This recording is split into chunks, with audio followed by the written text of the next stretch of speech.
Para personas inquietas, Capital Radio. El remate, con Miguel Ángel González Suárez.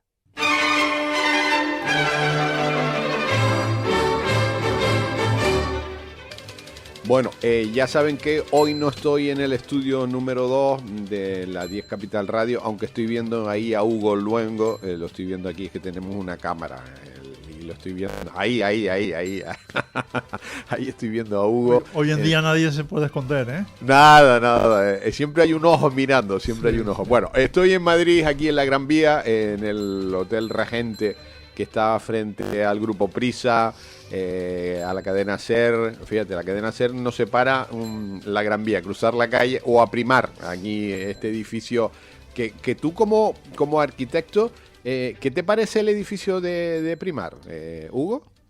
¿El de Primar cuál es? El de Primar era la antigua... ¿En la Gran Vía? Sí, en la Gran Vía.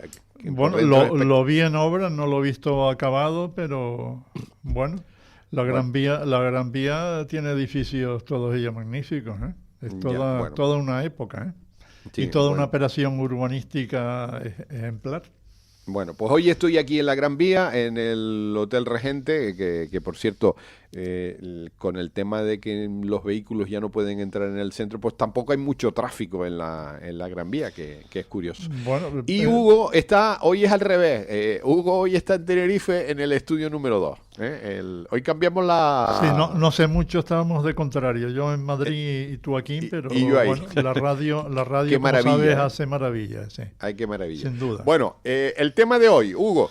Bueno, el tema de hoy es un tema de actualidad en la vorágine de la política que yo titulo 5 corrupciones en España. 5 corrupciones. Que nos hacen una lectura de la situación actual. No diría que es dramática porque tiendo a hacer lecturas positivas de casi todo, pero desde luego estas 5 corrupciones encadenadas están produciendo en el país pues una situación que yo entiendo inmantenible. Y empiezo, digamos, por situar la corrupción, el artículo sostenido en la medida que hace la organización alemana Transparencia Internacional, que mediante el índice de percepción de la corrupción mide en qué situación está cada uno de los países del mundo. Uh-huh. Y diré ahí que los 10 primeros puestos hoy en día están ocupados, fíjense ustedes, por Dinamarca, Finlandia, Singapur, Suecia, Luxemburgo, Países Bajos, Alemania, Irlanda, Estonia y Australia. Curiosamente... Pero los que menos corrupción tienen. Los que menos corrupciones tienen, digamos, capitaneados, sí, los países menos corruptos del mundo. Los países menos corruptos, repítelo otra vez, Hugo, por favor. Empieza Dinamarca, Finlandia, Singapur, Suecia, Luxemburgo, Países Bajos, Alemania, Irlanda, Estonia y Australia. Todos ellos, curiosamente, democracias liberales, como no podía ser de otra manera. Y luego, curiosamente, sitúa ahí a España en el puesto 49 de los 182, donde ya solo tiene 55 puntos y en descenso, cuando la media de la Unión Europea está en 62. Y por saber dónde estamos situados, Estados Unidos está en el 64, por encima, claro, de España. China está en el 43 y Rusia, nos situamos con Rusia en el punto 18, que está casi a la cola de los países más corruptos del mundo, que no, como no podía ser... Pero nosotros, Hugo, estamos en el 48 por la cola. En el 49 de los 182. Pero por la cola. No, desde el primero, que es Dinamarca. En el puesto 40. Pues sí, tampoco estamos tan mal, ¿no? No estamos tan mal, hombre. Seguimos siendo sobre el papel una democracia liberal, pero que obviamente está en este momento sujeta a las 5 corrupciones de las cuales hablaremos. Uh-huh. Y donde, por poner también una referencia para quienes nos oyen, en este momento hay incluso 3 países de sudamericanos que nos ganan teniendo menos corrupción, que son los casos de Uruguay, Chile o Costa Rica. Asombroso. Uh-huh. que nos hayamos ido degradando poco a poco, porque digamos ese camino hacia abajo es un camino lento pero seguro, es un problema, digamos, que debe preocuparnos. Y nos debe preocuparnos porque ese es el núcleo de nuestras 5 corrupciones. Yo identifico 5 elementos que hacen que nuestra situación desde el punto de vista de la corrupción sea deficiente y que no hace otra cosa que retratar la situación del país. Empiezo por la primera. La primera corrupción es la familia. Uh-huh. Familia que en España habíamos dejado históricamente al margen y que hoy curiosamente contamina a lo que yo llamo literariamente en el artículo a nuestros hombres Z, que no son otros que Sánchez como Z1 y Zapatero como Z2.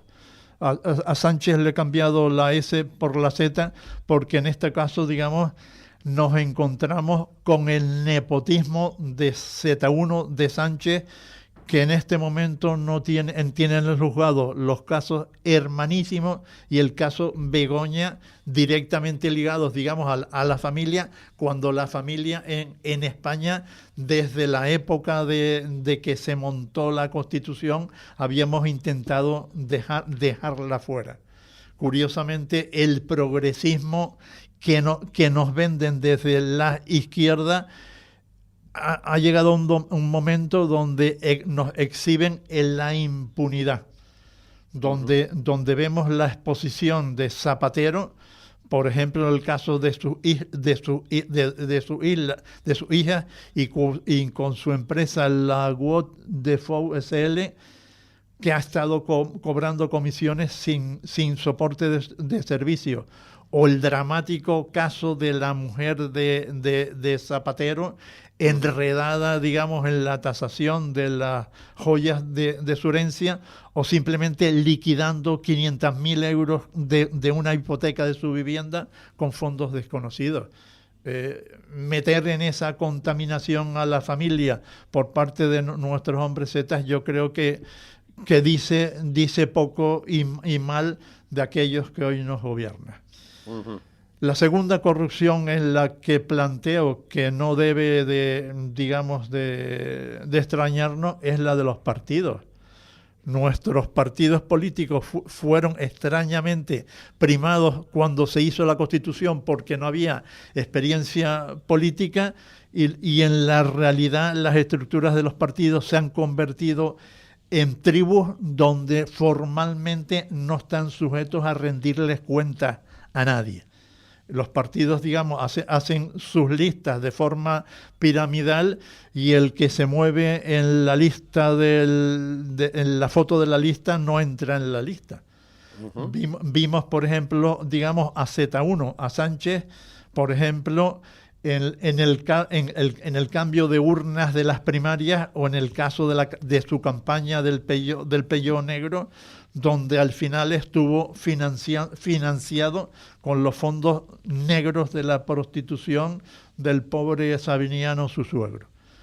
O vimos también un caso singular de financiación ilegal de los partidos en la elección de la Internacional Socialista, que estuvo financiada por Dersi con el petróleo venezolano, que curiosamente hasta el Partido Revolucionario Institucional, el mexicano, planteó la denuncia porque obviamente entendió que Sánchez llegó a la Internacional Socialista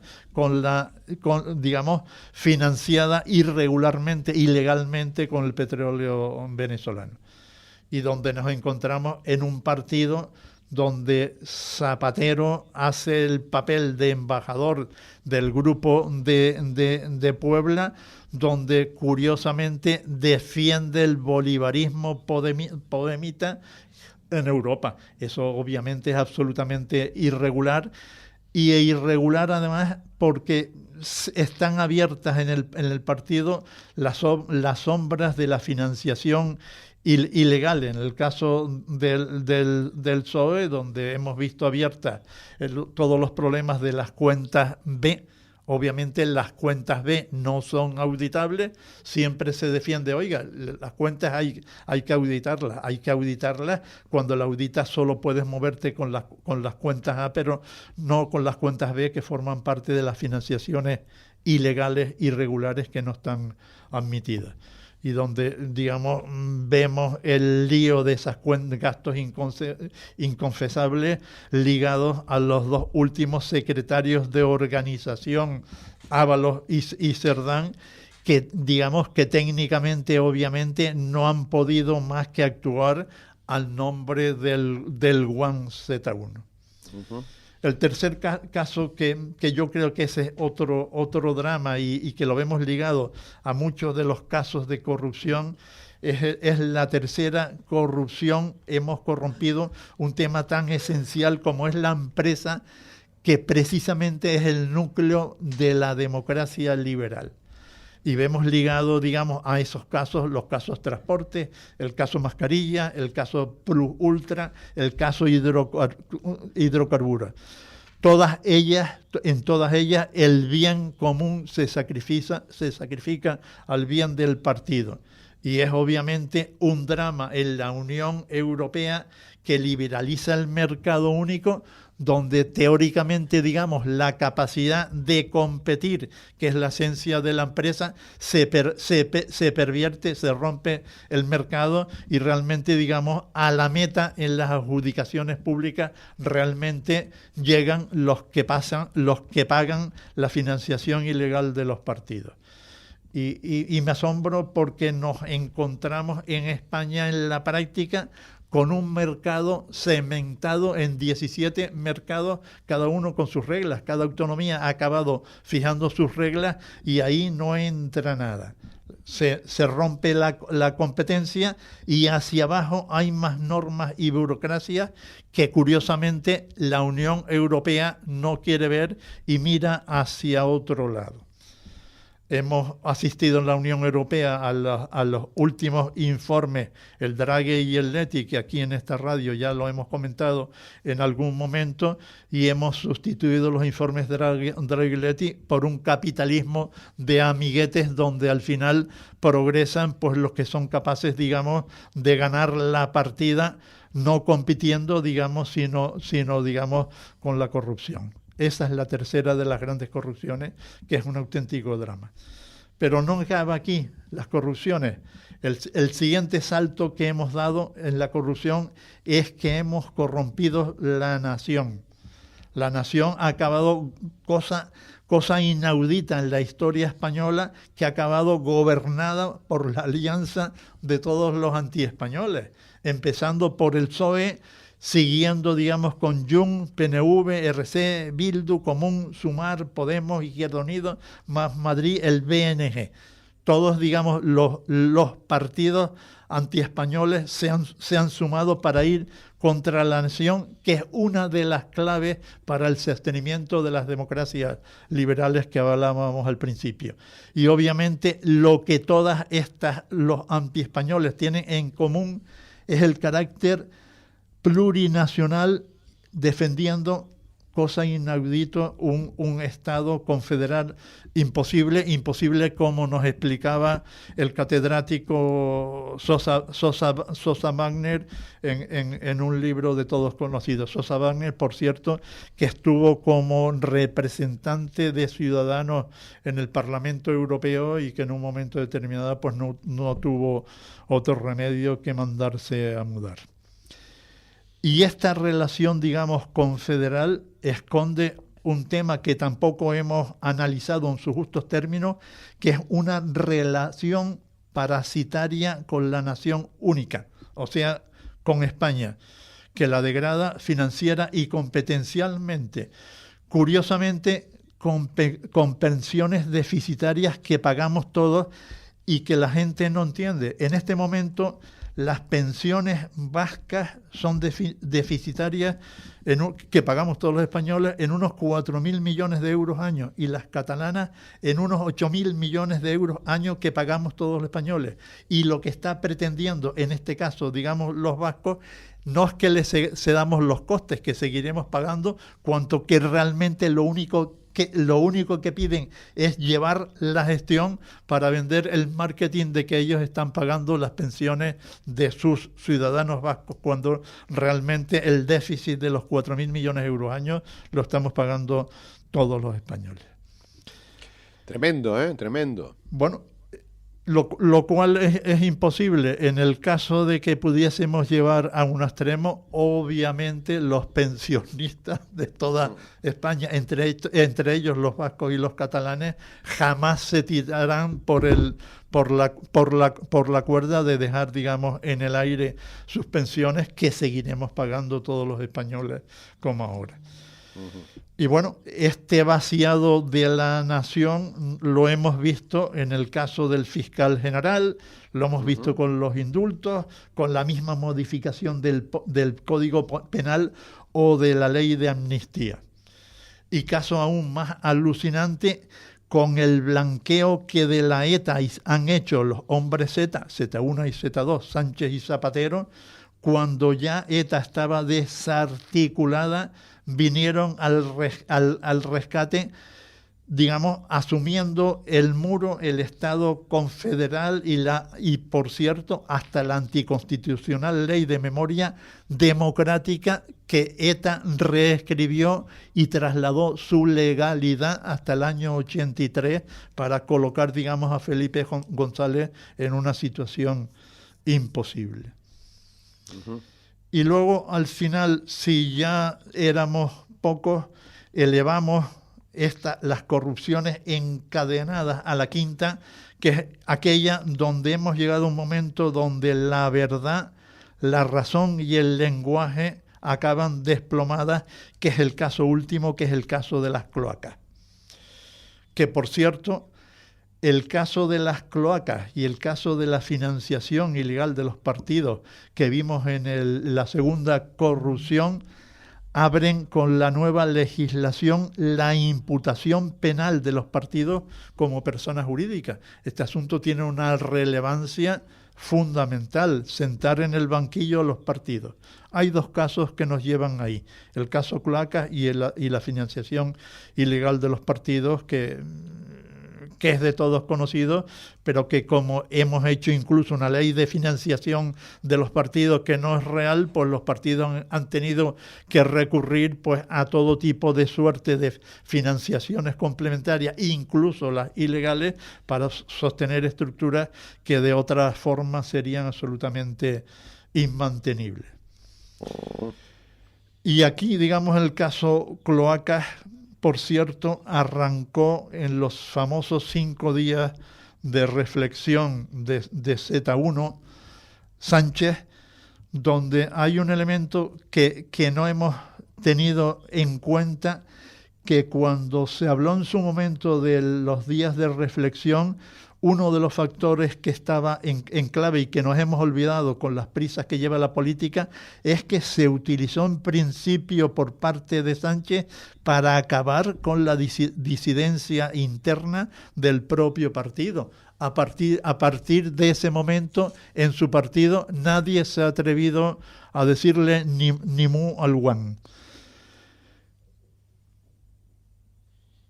Y luego, digamos, elevó en ese momento la apuesta al mando del caso cloacas, que está claro que con los informes de la UCO sitúan a Santos Cerdán y a Leire Díaz, la famosa fontanera, en un tema que nos lleva a otro absurdo total.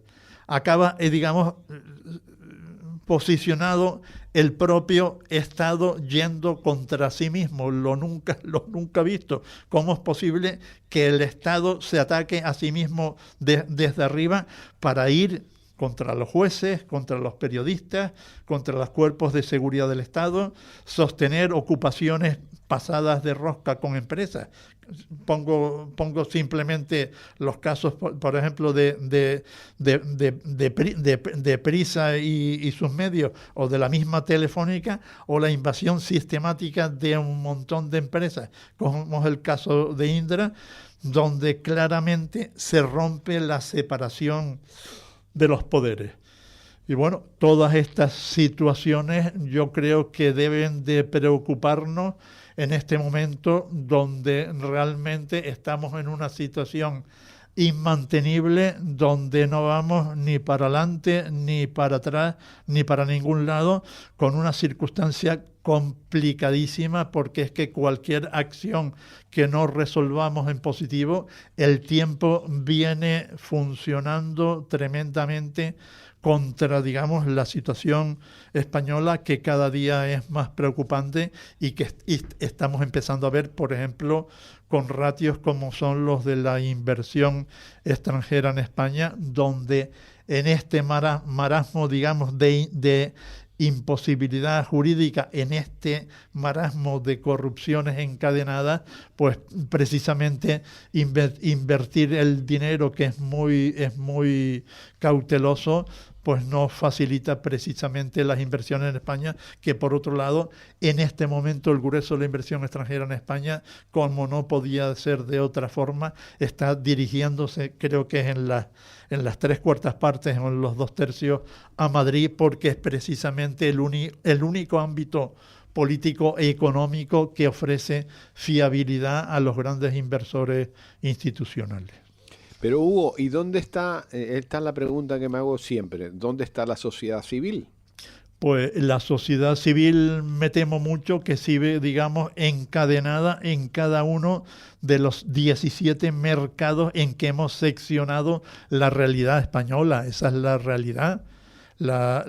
Cada uno de los mercados se ha seccionado y ha precisamente, digamos, hecho cautiva de sus circunstancias a sus sociedades civiles correspondientes, que están digamos, más a la espera de los acontecimientos que siendo un factor determinante para la superación de esa situación, que no la superaremos mientras, digamos, esta situación de corrupciones encadenadas, digamos, gestionadas en este momento por los hombres Z, esté en una posición donde al tiempo nos mantiene encadenados la gobernanza de toda la alianza de los antiespañoles. Si los vemos, todos los antiespañoles son los que en este momento están dirigiendo la nación. Mientras eso no se supere, no hay forma de caminar hacia adelante. Ya, pero no hay reacción, ¿eh? No hay reacción. No hay reacción social, la sociedad está en otra dimensión. Si te fijaste en el caso de Catalán, donde en estos días se dio la presencia de los círculos económicos catalanes, al final resulta que los círculos económicos catalanes llegan incluso a posicionarse todavía en actitudes más extremas que los propios partidos políticos, que siempre mantienen una media lectura un poquito más light de cara a la galería. Pero la realidad es que el círculo económico de Cataluña sigue siendo tan anti-español como quienes gobiernan en este momento en Madrid la nación, que es la suma de todos ellos. Bueno, se ha normalizado la corrupción en este país, o sea, ya no es excepcional, es normal. Sí, pero la corrupción tendrá obviamente su pago en las urnas, porque desde luego... Vamos a ver, porque yo no lo tengo claro todo eso, ¿eh? Sí. Tendremos que llevar. Yo en eso sí soy optimista, porque luego de la suma de todos esos factores, el problema es que, digamos, llega un momento donde todo eso acaba trasladado a la economía, como ya estamos viendo, y cuando ese asunto, digamos, se traslada a la economía, al bolsillo, la reacción por parte del ciudadano otro, donde vemos, entre otras cosas, que en este momento hay un claro viraje político, donde las fuerzas de derecha claramente suman digamos, en contra de las fuerzas de izquierda. Ya los equilibrios que hay en las autonomías sitúan las derechas en torno al 60% y las izquierdas en el 40%. Eso es un cambio absolutamente radical, porque además ese cambio ya se ha producido entre los jóvenes, y los jóvenes acabarán decidiendo